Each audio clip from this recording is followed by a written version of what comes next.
अस्सलामुअलैकुम वरहमतुल्लाहि वबरकातुहू। तो चलिए बने रहिएगा हमारी वीडियो में शुरू से आखिर तक। तो हम लेके आ गए आपके लिए बहुत ही प्यारी खूबसूरत बातें, यानी हदीस की बातें हमारे नबी की, सहाबाओं की, जिससे हमें हिम्मत ही नहीं बहुत ही ज़्यादा खुशी भी मिलती है कि हमारे लिए इतना कुछ दीन फैलाने के लिए इतना कुछ किया गया और हम लोग क्या कर रहे हैं। इससे हमें हिम्मत भी मिलती है, खुशी भी मिलती है कि हमें सही रास्ता दिखाने के लिए हमारे अल्लाह ताला ने कितनी चीज़ें हमारे लिए छोड़ रखी हैं, क्योंकि हमें भटकना नहीं है। तो चलिए बने रहिए। सिर्फ 5 मिनट का मदरसा कुरान व हदीस की रोशनी में। कहने का मतलब ये है कि ज़िंदगी दिखाने की, आम हमारी हो या तुम्हारी हो, किसी की भी हो, दिखाने वाली ज़िंदगी वाकई में हमारे लिए गुमराही का रास्ता है। क्यों हम किस चीज़ और किस चीज़ की वजह से हम अपने आप को इस गुमराही में गुम कर दिया है, किस चीज़ का डर है हमें। ये इन लोगों का जो खुद वो अल्लाह ताला के मोहताज हैं, उन चीज़ों से हम क्यों डर रहे हैं। मतलब क्यों उन चीज़ों की वजह से डर कर हम अपने आप को उस गुमराही यानी उस अंधेरे में हमने खड़ा कर रखा है अपने आप को, कि उस दोराहे पे खड़ा कर दिया है। हम दिखाने की ज़िंदगी, सिर्फ हमने दिखाने की ज़िंदगी बना रखी है खूबसूरत। बाकी की जो ज़िंदगी हमारी वो हमारे उसी उसूल से चल रही है जिस चीज़ के लिए हमारे अल्लाह ने मना किया है।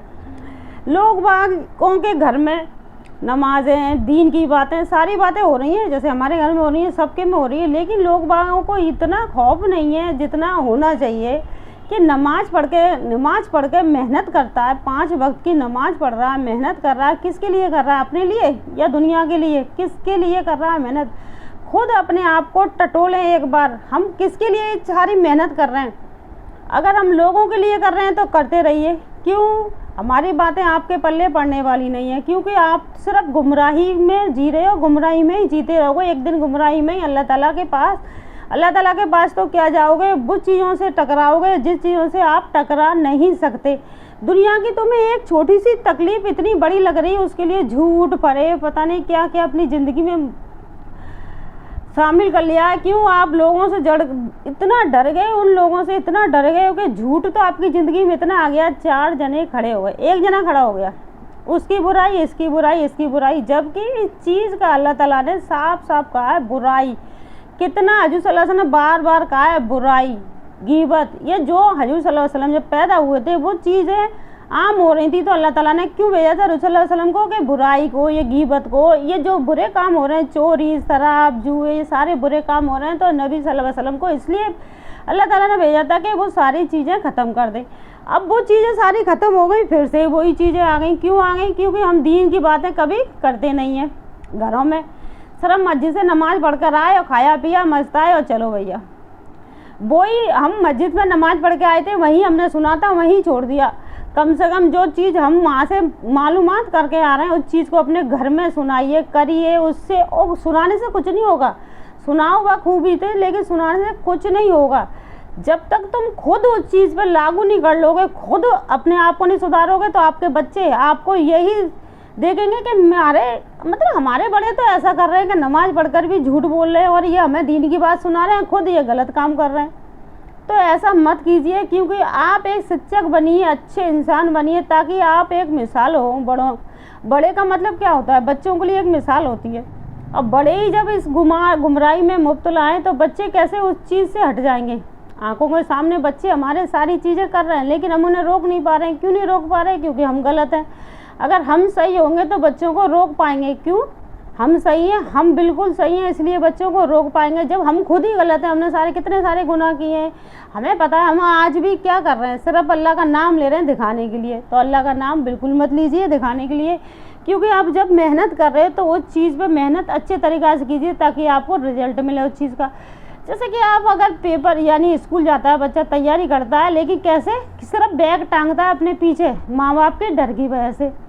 वो माँ बाप से डरता है इसलिए बैग को टांग कर चला जाता है, ना तो स्कूल में पढ़ाई करता है, जितना मैडम ने पढ़ाया उतना पढ़ा वो वहीं छोड़ देता है, उसको याद भी नहीं करता, आके रिवीजन भी नहीं करता है। उस बच्चे का रिजल्ट कैसा होगा? सोच सकते हैं कैसा होगा उस बच्चे का रिजल्ट।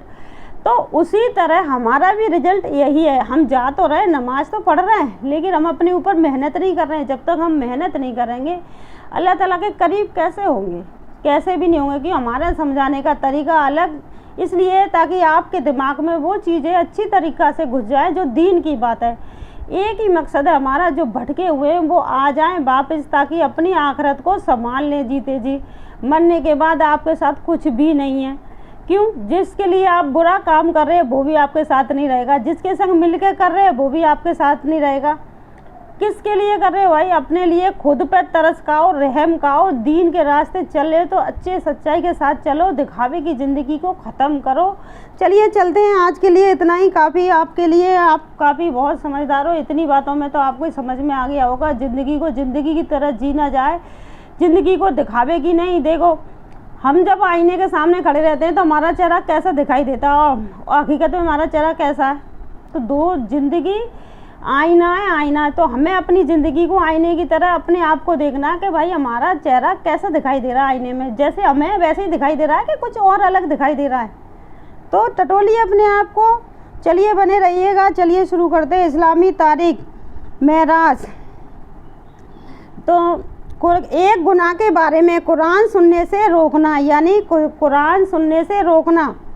कुरान में अल्लाह ताला फरमाते हैं, काफिर लोग एक दूसरे से कहते हैं कि उस कुरान को मत सुना करो और उसके दौरान शोर मचाया करो। उम्मीद है कि इस तरह तुम गालिब आ जाओगे। यानी जब कुरान की तिलावत हो रही हो तो काफ़ी लोग कहते हैं उस टाइम तुम शोर मचाया करो, तो वो लोग जो कुरान पढ़ रहे हैं उस टाइम वो गालिब आ जाएंगे, मतलब वो पढ़ नहीं पाएंगे। लेकिन उनको, काफिरों को पता नहीं है कि जब इंसान, यानी जब मुसलमान अपने नबी से मोहब्बत करता है ना, तो वो इन छोटी छोटी चीज़ों की परवाह नहीं करता है। तो चलिए बने रहिएगा, क्योंकि मुसलमान सच्ची मोहब्बत अपने नबी से करेगा ना, जिस दिन वो सच्ची मोहब्बत, सबसे ज़्यादा मोहब्बत अपने नबी से करेगा, यानी अपने बच्चों से, माँ बाप से सबसे ज़्यादा, उस दिन वो जन्नती है कि उसकी जन्नत पक्की है। क्योंकि नबी की मोहब्बत हमारे लिए बहुत बड़ी मोहब्बत है। ऐसे नहीं कि हम मुंह से मोहब्बत कर रहे हैं, उनके बताए हुए रास्तों पे चलेंगे, सुन्नत को मानेंगे, तब वो मोहब्बत है। क्योंकि उन्होंने इतनी सारी परेशानी किसके लिए उठाई? हम उम्मत के लिए। और हम उम्मत क्या कर रही है कि उनके कोई परेशानी, यानी जितनी भी उन्होंने कुर्बानी दी, जितने भी उन्होंने जो किए, उस पर हमें कुछ आ ही नहीं रहा। सिर्फ हमें पता है कि हम नबी की उम्मत है, वो हमारे लिए बख्शिश कर रही है, हम तो बख्शे जाएंगे। तो हमें जितना गुनाह करना है कर लेते, क्योंकि हमें नॉलेज है ना सारी चीज़ों की, इसलिए अब ये सारी चीज़ें कर रहे हैं।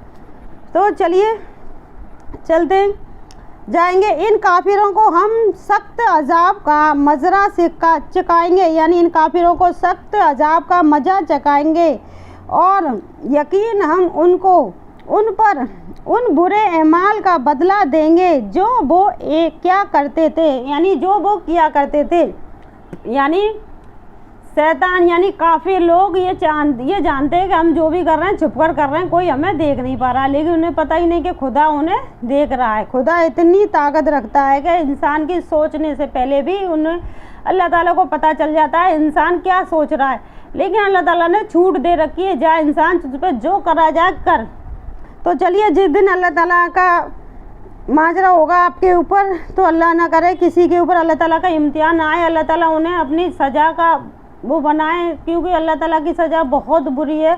जितना अल्लाह ताला प्यार करते हैं उतना ही अल्लाह ताला गुस्सा भी करते हैं काफिरों पे जो अल्लाह ताला की नाफरमानी करते हैं। तो चलिए, कुरान में अल्लाह ताला फरमाता है, जो लोग परहेजगार रहेंगे, जब उनसे पूछा जाता है कि तुम्हारे रब ने क्या चीज़ नाजिल की है, तो जवाब में कहते हैं बुरी खैर बरकत की चीज़ नाजिल फरमाई है। जिन लोगों ने नेक अमाल किए उनके लिए दुनिया में भी भलाई है और भला शबा आखरत का घर तो दुनिया के मुकाबले में बहुत ही बेहतर है। और बाकिया वो परहेजगार लोगों का बहुत ही अच्छा घर है, यानी जन्नत परहेजगारों का बहुत ही अच्छा घर है। दुनिया में भी उसके लिए भलाई है, आखिरत में तो बहुत भलाई है उस इंसान के लिए जो अल्लाह के बताए हुए रास्ते पर चल रहा है। यानी कुरान, लोगों ने आज कुरान को सिर्फ एक किताब बनाकर रख दिया है। क्यों? लोग बाग जुमा के दिन उस कुरान की तिलावत करते हैं, जुमा के दिन भी उन पर इतना बड़ा, मतलब इतना मुश्किल पड़ता है, जुमा के दिन भी पढ़ना इतना मुश्किल लगता है कि आज हमने बहुत बड़ा काम कर दिया। तो चलिए बने रहिए वीडियो में। काफिर की बदहाली रसूल सल्लल्लाहु अलैहि वसल्लम ने फरमाया, क़यामत के दिन काफिर अपने सीने में डूब यानी काफिर अपने पसीने में डूब जाएंगे, यहाँ तक कि वो पुकार उठेगा, ए मेरे परवरदिगार, जहन्नुम में डालकर मुझे इस अजाब से नजात दे दीजिए। यानी खुद वो काफिर कहेगा, ए मेरे परवरदिगार, मुझे जहन्नुम में डाल दीजिए, पर इस अजाब से मुझे अजाब से बचा लीजिए। क्या अजाब होगा उसमें? इतना पसीने में डूब जाएगा कि उसका पूरा बदन इतना पसीने में होगा। अगर एक सैलाब आ जाए ना, मतलब सैलाब भी कम होता, उनके गड्ढे पड़ जाएंगे चेहरे पे, और अगर आप नाव बनाकर भी चलाओ ना तो कश्ती भी चल जाएगी, इतने पसीने में डूबे होंगे कुफ्फार। तो देखिए तुम्हारी एक छोटी सी लापरवाही तुम्हें कहाँ ला के खड़ा कर रही है। क्यों आप मेहनत कर रहे हो, नमाज पढ़ रहे हो, दीन के रास्ते क्यों आप इसलिए मेहनत कर रहे हो कि लोग हमें देख के खुश हो जाएं, हमारे मतलब हमें लोग सिर्फ खुश हो जाएं देख के हम लोगों के लिए नमाज पढ़ रहे हैं। अरे लोगों के लिए खाना खाना शुरू करो ना, लोगों को दिखा के खाना खाओ। जब दिखा के नमाज पढ़ रहे हो तो लोगों को दिखा के खाना खाओ, क्यों छुपा के खाना खा रहे हो? क्यों? इसलिए कि हमें वो नज़र न लगे। जो भी चीज़ आप अपने लिए कर रहे हो, जैसे कि आप कोई भी चीज़ छुपा के कर रहे हो, बहुत अच्छी बात है। खाना छुपा के खाना बहुत अच्छी बात है। क्यों खाना छुपा के इसलिए खाना चाहिए, हमारे नबी ने बताया कोई पे खाने के लिए जो मुहैया चीज़ नहीं होती है तो क्यों वो इंसान ऐसा करता है जैसे अल्लाह ताला तूने हमें ये चीज़ क्यों नहीं दी। इसलिए हमारे नबी ने बताया खाना छुपा के खाओ। बहुत अच्छा काम कर रहे हो, खाना छुपा के खा रहे हो। लेकिन जो चीज़ आपको करनी चाहिए सच्चे यकीन के साथ, यानी अल्लाह ताला को मान कर यकीन के साथ करना चाहिए। आप लोग नमाज पढ़ रहे हो, घर में आपके में क्या क्या हो रहा है आप बेहतर जानते हो, आपके घर में क्या हो रहा है। कम से कम खुद को टटोलें, घर को देखें, ताकि आपके घर से दीन निकले। ये नहीं कि आपके घर में नमाज हो रही है, दीन की बातें हो रही हैं, हमारे घर में नमाज हो रही है, दीन की बातें हो रही है। दीन कैसे निकलेगा? दीन ऐसे निकलेगा जब हम सच, बिल्कुल सच, ऐसी जैसे हमारे हजूर सल्लल्लाहु अलैहि वसल्लम ने अपने ऊपर कितनी सारी मुश्किलें उठाई थी। झूठ नहीं बोला, किसी की गीबत नहीं की, किसी की बुराई नहीं की, किसी के चीज़ पे हक नहीं जमाया। लोग चोरी कर रहे हैं सीना ठोक कर। क्यों? नेक चीज़ पे इंसान ने ईमान गिरा दिया, छोटी छोटी चीज़ पे इंसान ने ईमान गिरा दिया। छुपा के करो या उजागर करो, लेकिन आपने की वो अल्लाह ताला के यहाँ आपका लेके गया है। वाकई में आप दीनदार हो, सब चीज़ जानते हो, फिर भी जानकर आप उस गुनाह को कर रहे हो, शर्म आनी चाहिए आपको। क्यों? इसलिए कि हम जानबूझ के कोई चीज़ को, हमें पता है ये जहर है, हमें मौत देगा, हम जानबूझ के पी रहे हैं उसको। क्यों? हमें मौत चाहिए। तो आप लोगों को वो चीज़ चाहिए, मतलब आप लोगों को वो चीज़ चाहिए। जब आपको पता है मेरे लिए जहर है, उसी काम को आप कर रहे हो, तो मतलब आपको वो चीज़ चाहिए। जहन्नुम की आग चाहिए आपको, जहन्नुम में आपको रहना है। तो चलिए बने रहिएगा, क्योंकि हमारा सच समझाने का काम, क्योंकि ये अल्लाह ताला ने कहा दीन को आप इतना फैलाइए ताकि आपके ज़रिए कोई एक दीनदार बन जाए ना, तो लाखों करोड़ों दीन वैसे ही बन जाएगा, सच्चा दीन खड़ा हो जाएगा। दिखावटी दुनिया ये बहुत बुरी दुनिया है, क्योंकि दुनिया को आपने अभी पहचाना ही नहीं है। दुनिया कितनी बुरी है, जिस दुनिया के खूबसूरती में आप भाग रहे हो, अगर मुझे अभी इसी टाइम मौत आ जाती है तो अल्लाह ताला यही कहा है, जिस हाल में मौत आ जाती है उसी हाल में उठाया जाएगा। मैं कितनी खुशनसीब होंगी कि दीन की बात करते हुए जब मौत आ रही है, लेकिन मैं खड़े होकर बुराई कर रही हूँ, उस टाइम मुझे मौत आ जाए कि मौत अल्लाह ताला के हाथ में। मैं कितनी बदनसीब होंगी कि बुराई करते हुए जब मौत आ गई किसी की, यानी किसी मरे हुए का गोश्त खाना बुराई का मतलब है। कितना बुरा काम कर रहे हो आप। जिस चीज़ को आप करोगे उस टाइम आपको मौत आ जाएगी, उसी चीज़ में उठाए जाओगे।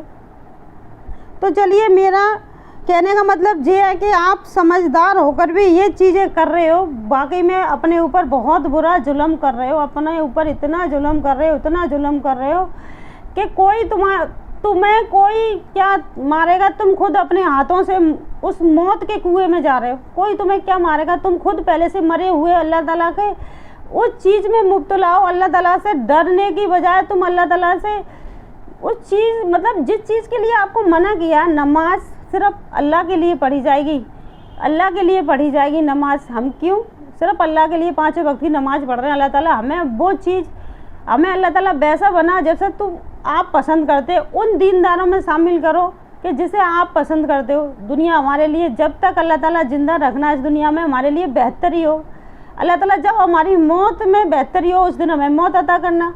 क्यों ये चीज़ें हम कब मांगेंगे तब हम अल्लाह ताला से डरेंगे। हमें तो पता, हमें तो इस दुनिया में रहना भाई, उम्र भर तक रहना है, और मेकअप वेकअप करके और अपना ठिला के और ढूंढ लें चारों तरफ। ये चीज़ें आपके लिए ही खतरनाक हैं, क्योंकि आप उस गुमराही में डूल रहे हो। कहते हैं ना, जब इंसान दलदल में फंसा होता है तो दलदल में से निकालने के लिए भी एक इंसान की ज़रूरत पड़ती है। इसीलिए इस दीन को, यानी ये जमाती लोग अपने घर से, क्यों उनके घर में सुविधा नहीं है, क्या खाने को नहीं है उनके घर में, क्या उनका घर नहीं है, क्यों निकले हुए फिर अपने नबी की सुन्नत को आगे बढ़ाने के लिए। लोग उनको ऐसे देखते हैं बुरी नज़र से, जमाती जा रहा, बड़ी बुरी नज़र से देखते हैं, जमाती आ गया, दरवाज़ा बंद कर लेते हैं, जमाती आ गया, हमें जमात में ले जाएगा। क्यों भाई, क्यों जमाती, क्यों आपको ज़बरदस्ती ले जाएगा? अरे तुम तो उस मौत के कुएं में जा रहे हो, जाके गिर रहे हो खुद, जमाती तो तुम्हें निकालने आया उस मौत के कुएं में से। अगर तुम जमात में चले जाते हो, अच्छी बात सीख लेते हो, तुम्हारे लिए भला है ना। तुम तो जमातियों को देख के ऐसे दरवाज़ा बंद कर लेते हो जैसे तुम्हें वो गोद में उठा के ले जाएगा। तो चलिए चलते हैं, काफ़ी बातें हो गई। चलिए, रसूल सल्लल्लाहु अलैहि वसल्लम ने फरमाया, जिसे बुखार आ जाए वो 3 दिन गुसल के वक्त ये दुआ पढ़े तो उसे शिफा हासिल होगी। बिस्मिल्लाहि अल्लाहुम्मा इन्नमा तस्को रज़न शिफाई का व तस्दी का नबी का मोहम्मदुन सल्लल्लाहु अलैहि वसल्लम। तर्जुमा, ए अल्लाह, मैंने तेरे नाम से गुस्ल किया शिफा की उम्मीद करते हुए और तेरे नबी सल्लल्लाहु अलैहि वसल्लम की तसरीक करते हुए। यानी इस दुआ का मतलब तर्जुमा ये है, अल्लाहुम्मा बिस्मिल्लाहि अल्लाहुम्मा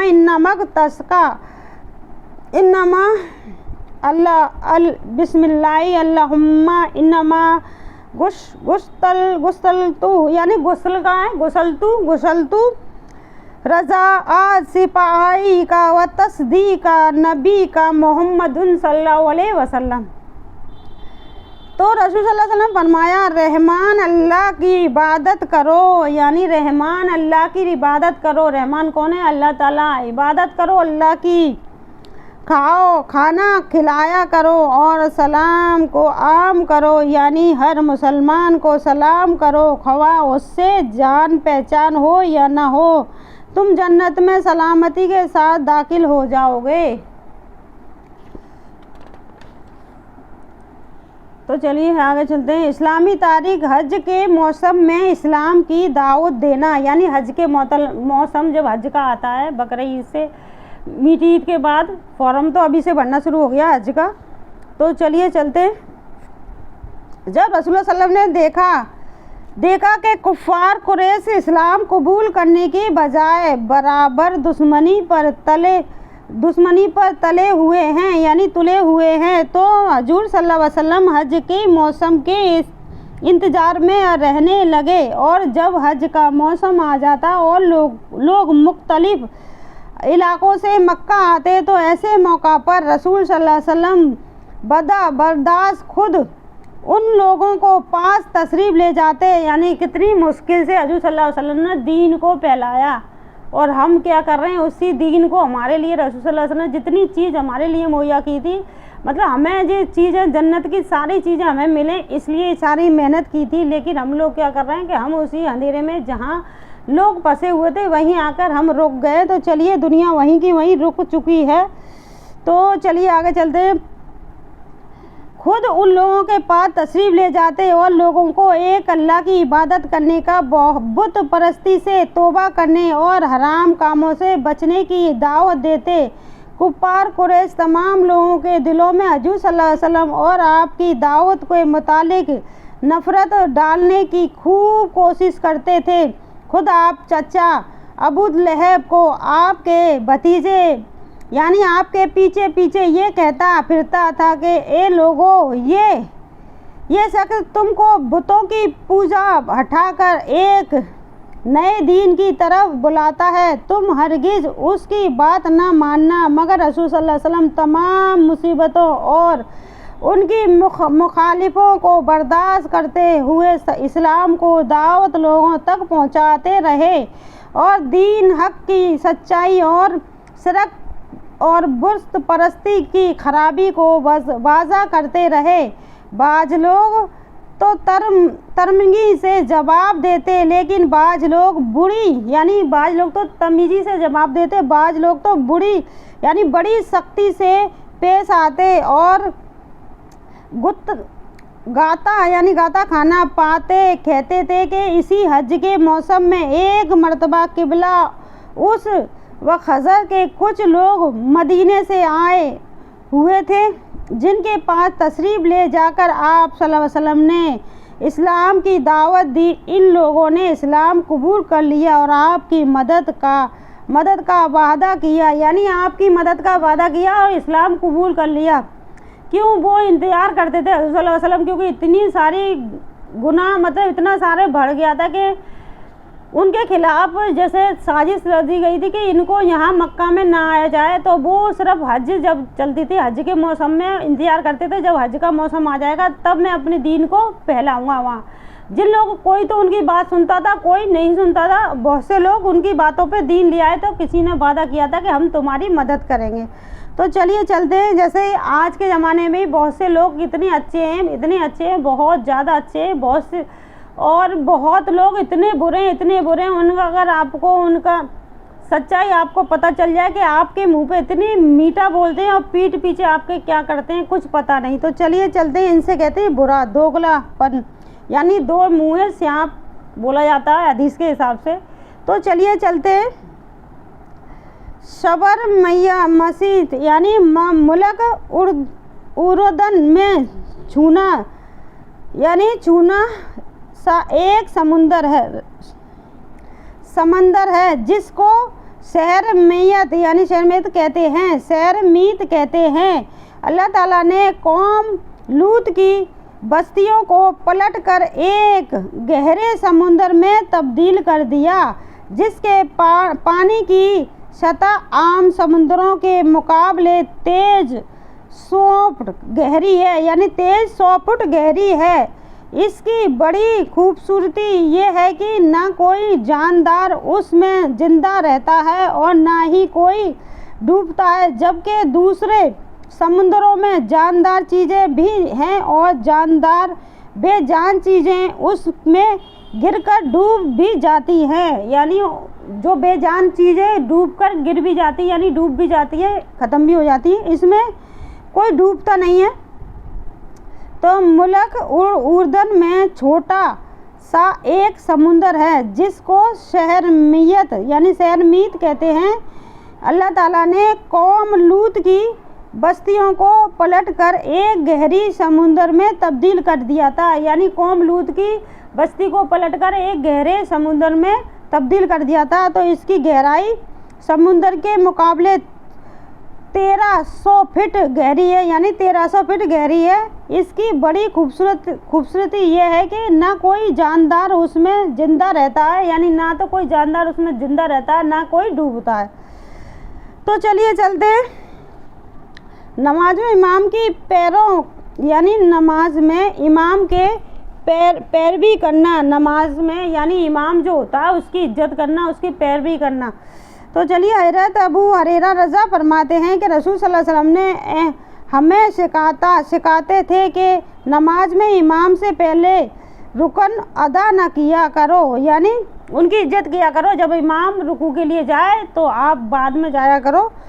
फ़ायदा, अगर इमाम के पीछे नमाज पढ़ रहा हो तो तमाम अरकान को इमाम के पीछे अदा करना चाहिए। इमाम से आगे बढ़ना जायज़ नहीं है, यानी इमाम से पहले पढ़ना कोई भी चीज़ हमें लगता है कि हम तो जानते हैं, हम तो इससे पहले पढ़ लेते हैं, लेकिन जानते हो ना तब हजूर सल्लल्लाहु अलैहि वसल्लम ने मना किया है, तो वो चीज़ आपके लिए मतलब गुनाह का सबक बनती है। तो चलिए चलते हैं। क्यों बनाया गया है इमाम को? इसीलिए बनाया गया है कि बाकी के लोगों को जो अरकान नहीं आते हैं वो भी सही पढ़ लेते हैं, हमें आते हैं हम भी पढ़ लेते हैं।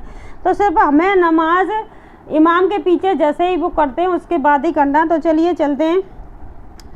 अज़ान के बाद दुआ पढ़ना। रसूल सल्लल्लाहु अलैहि वसल्लम ने फरमाया, जो बंदा अज़ान सुनते वक्त अल्लाह से यूँ दुआ करे, अल्लाहुम्मा रब्बा हाज़िल दावत तमाते वस्सलाते वस्सलामती आती मोहम्मदिन वस्सिलाते वल फजीलाते बब आशु वसहु मकामा मोहम्मदू जल्लजी व अदतहू, यानी तू बंदा क़यामत के दिन मेरी शिफात का हकदार होगा। यानी जो इस दुआ को पढ़ेगा अल्लाह ताला कहता है तू बंदा मेरी शिफात का हकदार होगा। तो अल्लाहुम्मा रब्बी हाज़िर दावती तमाती, यानी इस दुआ का पहला लफ्ज़ ये, इसको आप यूट्यूब पे तो बहुत आसानी से लेकर ही आएगा, अल्लाहुम्मा रब्बी हाजती। तो चलिए चलते हैं गलत हदीस बयान करने की सज़ा, यानी आप गलत हदीस बयान करते हो तो उसकी सज़ा भी अल्लाह ताला आपको देता है। जैसे कि आप आपसे कोई हदीस बना कर बयान कर दी, जैसे कि ये तो नबी सल्लल्लाहु अलैहि वसल्लम ने ऐसा तो कुछ बताया ही नहीं था, ये सब चीज़ें तो बेकार है, तो ये आपकी हदीस हो गई। जो हमारे नबी जो इस चीज़ में हदीस में लिखा हुआ है वो हदीस इसलिए है क्योंकि हमको सही रास्ता दिखाने के लिए, कोई ये चीज़ इसलिए नहीं बनाई गई कि आप इसका मजाक उड़ाएं, इसको झुठलाएं, इसलिए बनाया गया कि सारी चीज़ें आपके लिए इसलिए लिखाई गई थी अल्लाह ताला ने कि मेरी जो नबी की जो उम्मत आएगी उसको पढ़ेगी, उस पर यकीन लाएगी, कि साफ साफ कहा है कुरान पर भी यकीन लाओ और अल्लाह की किताबों पर भी यकीन लाओ। तो चलिए चलते हैं। रसूल सल्लल्लाहु अलैहि वसल्लम ने फरमाया मेरी हदीस को बयान करने में एहतियात करो और वही बयान करो जिसको तुम्हें यकीन इल्म हो। जो शख्स जान पूछकर मेरी तरफ से कोई गलत बात बयान करे वो अपना ठिकाना जहन्नुम में बना ले। जैसे कि अभी हम हदीस सुना रहे हैं और कुछ अपनी तरफ से हमने आपको सुनाया, यानी हजूर सल्लल्लाहु अलैहि वसल्लम का नाम लेकर, तो वो इंसान अपना ठिकाना जहन्नुम में अख्तियार कर ले। क्यों? जो हमारा स्वार्थ हो गया, हम तो हजूर सल्लल्लाहु अलैहि वसल्लम का नाम लेके आपको सुना रहे हैं। नहीं, ऐसा नहीं करना है, क्योंकि हमें जो हदीस में है वो ही सुनाना है और जो चीज़ हमारा तरीका समझाने का है वो हमारा तरीका है। क्योंकि लोग इतने भटक गए हैं कि उन्हें जो हम पढ़ के सुनाएंगे तो उनके समझ में नहीं आएगा, इसलिए हम अपने तरीके से इसलिए समझाते हैं क्योंकि उनको समझ में आ जाए। क्यों हम झूठी ज़िंदगी क्यों जी रहे हैं, मौत की तैयारी क्यों कर रहे हैं? क्यों? इसलिए कि अल्लाह ताला ने कहा है कि अपनी मौत की तैयारी करो, अपनी मौत को याद करेंगे हम तो कोई गलत काम नहीं करेंगे। क्यों? अभी मेरे को बैठे बैठे यहाँ मौत आ जाती है तो मैं मतलब कोई भी बुरा काम कर रही हूँ तो मैं उसी में मुब्तला रहूँगी। तो इसका मतलब ये नहीं है कि आदमी 24 घंटे अपना कोई भी काम करेगा और उस टाइम मौत नहीं आएगी। नहीं, आप जिस भी हालत में होंगे जब अल्लाह ताला चाहेगा उस टाइम मौत आ जाती है। क्योंकि मलकी मौत हमें नहीं पता कि मौत हमारी कब जारी हो रही है हम पे, तो इसलिए आप लोगों को ये हदीस सुनाई जाती है कि आप उस गलत रास्ते से बाज आ जाएं। क्योंकि 24 घंटे आप कोने कोने में खड़े होकर जहाँ आपको मौका मिल जाता है वहाँ एक दूसरे की बुराई करते रहते हो। क्या मिल रहा है उससे? आपका समय बर्बाद हो रहा। जिसकी आप बुराई कर रहे हो उसको तो कुछ नुकसान नहीं हो रहा, सिर्फ आप उससे जल रहे हो इसलिए आप बुराई कर रहे हो। तो उस आग में कौन जल रहा है? जिसकी तुम बुराई कर रहे हो वो तो नहीं जल रहा ना, वो तो उसे तो पता ही नहीं है आप उसकी बुराई कर रहे हो, सिर्फ आप गुनाह में दाखिल हो रहे हो, आप उस आग में जल रहे हो और आपका घर भी उसी आग में जल रहा है। क्यों? जब आप 24 घंटे उसकी बुराई करोगे तो आपके बच्चों पर भी वही लागू होगा। अरे आपके बच्चों पर लागू होगा तो एक वो आने वाली नई जो आपकी जो नई वो आने वाली है गृहस्थी बच्चों की, वो भी आपने उसी आग में तैयार कर दी कि तू भी जा उसी में जल जा, नफरत की आग में चल, तू भी जल। मैं तो जल ही रहा था, अब तू भी उसी आग में जल। तो ऐसा मत कीजिए अपने ऊपर, तो आप बहुत दिनों से जुल्म कर ही रहे हो लेकिन बच्चों को भी आप उस नफरत की आग में जला देते हो। क्यों? 24 घंटे जब किसी की बुराई करोगे तो आपके दिमाग में वो ही रहेगा। आप घर में आकर बच्चों के सामने भी बुराई करोगे उस इंसान की तो बच्चों की नज़रों में भी वो बुरा बना रहेगा, बच्चा उसी नफरत की आग में बड़ा हो जाता है। तो चलिए चलते हैं। जी हमारा तरीका है, क्योंकि समझाने का इंसान अगर समझ जाता है तो बहुत अच्छी बात है, नहीं समझता तो अल्लाह उस पर रहमत नाज़िल फरमाए कि कभी तो उसे दीन की बातें समझ में आ जाएं। थोड़ी सी रोजी पर राजी रहना, यानी थोड़ी सी रोजी पर राजी रहना। रसूल सल्लल्लाहु अलैहि वसल्लम ने फरमाया जो शख्स अल्लाह ताला से थोड़ी सी रोजी पर राजी रहे तो अल्लाह ताला भी उसकी तरफ से थोड़े से अमल पर राजी हो जाता है। यानी आप थोड़ी सी रोजी पर राजी हो गए तो अल्लाह ताला आपसे थोड़े से इल्म पर राजी हो जाता है। तो चलिए बने रहिएगा, बहुत ही आपके लिए समझने वाली बात है तो समझिएगा इस बात को। नमूना का इलाज, यानी निमोनिया का इलाज। रसूल सल्लल्लाहु अलैहि वसल्लम ने निमोनिया के लिए वरज यानी कुतब और गुण जातियों वाले यानी पिलाने को मुफीद बतलाया था। तो फ़ायदा बरस तिल की मानिद एक किस्म की घास है, यानी तिल की मानिद एक किस्म की घास है जिसका नाम कुतुब है कुतुब, जिससे रगाई का काम लिया जाता है। और कुतुब एक खुशबूदार लकड़ी है जिसको हौद हांडी भी कहते हैं, यानी अरब में पाई जाती है, ये खुशबूदार लकड़ी है। उसको आप जो निमोनिया का शिकार जो भी बच्चा आदमी जो भी है उसको आप उसको पिलाया जाए ऐसे घिस कर। तो इसमें लिख रहा है कि रसूल सल्लल्लाहु अलैहि वसल्लम ने निमोनिया के लिए बरस, कुतुब और रोगन जैतून पिलाने की मुफीद बतलाई है। यानी जो लकड़ी है वो रोगन मतलब बनाना पकाना है जैतून के तेल में, उसको पिलाना मुफीद बताया है। तो चलिए, कुरान में अल्लाह ताला फरमाते हैं तुम अल्लाह ताला और उसके रसूल का हुक्म मानो और हुक्म के खिलाफ वर्जी से बचे रहो। फिर अगर तुम मुंह मोड़ोगे और इन्हें मानोगे तो यकीन जानोगे तो हमारे रसूल के जिम्मे तो सिर्फ काम को साफ साफ पहुंचा देना था। यानी हमारे रसूल के जिम्मे अल्लाह ताला ने क्या कहा था रसूल सल्लल्लाहु अलैहि वसल्लम से कि तुम्हें ये दीन फैलाना है।